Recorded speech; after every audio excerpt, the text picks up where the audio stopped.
class 4 পৰা মই সেইটো কৰোঁ খালি মই গম পোৱা নাছিলোঁ যে সেইটো এটা ৰেকৰ্ড হ'ব পাৰে বা তেনেকুৱা এটা ৰেকৰ্ড মই কৰিব পাৰোঁ মোৰ মানে খুব এটা ডিজায়াৰ আছিলে যে মই তেনেকুৱা এটা ৰেকৰ্ড কৰিম বা এনেকুৱা এটা কৰিবলৈ মোৰ খুব মন যায় কিন্তু মানে এনেকুৱা এটা টপিক পোৱা নাছিলোঁ বা স্ক'প পোৱা নাছিলোঁ যিটোৱেদি মই কৰিব পাৰোঁ মই খুব চাৰ্চ কৰোঁ আপোনাৰ ইণ্টাৰনেটত কৰোঁ বা এনেকৈ বাতৰি পঢ়োঁ কোনে কেনেকৈ বনাইছে কি কৰি বনাইছে বা এনেকৈ আপোনাৰ নিউজত চাওঁ এনেকৈ বহুত মানে আপোনাৰ স্ক'প চাই এদিন আমাৰ ওচৰৰ দাদা এজনে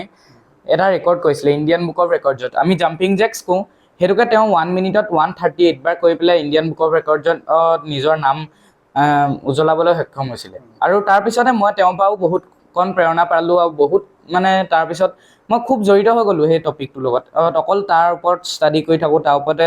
চাৰ্চ মই আৰু এদিন তেনেকৈ দেখিলোঁ যে ফিংগাৰ ক্ৰেকিঙৰ ওপৰতো মানে আপোনাৰ এটা ৰেকৰ্ড বনাব পাৰি আগৰ ৰেকৰ্ডটো আছিলে আমাৰ ইণ্ডিয়াৰ এজন মানুহে কৰিছিলে তেওঁ কৰিছিলে 36 ছেকেণ্ডত 50 টাইমছ ফিংগাৰ ক্ৰেকিঙৰ মই তেওঁৰ ৰেকৰ্ডটো ব্ৰেক কৰিছোঁ 22.62 ছেকেণ্ডত কৰিছোঁ আৰু তেওঁ কি কৰিছিলে মানে দুখন হাতে এইখন হাতে এইটো আঙুলি চুই ধৰি লওক এনেকৈ ফুটাইছিলে মই সেইটো মানে ব্ৰেক কৰিছোঁ এখন হাতে ওৱান হেণ্ডেডলি সেই বস্তুটো মানে ফুটাই পেলাই আৰু এতিয়া মই ৱৰ্ল্ডত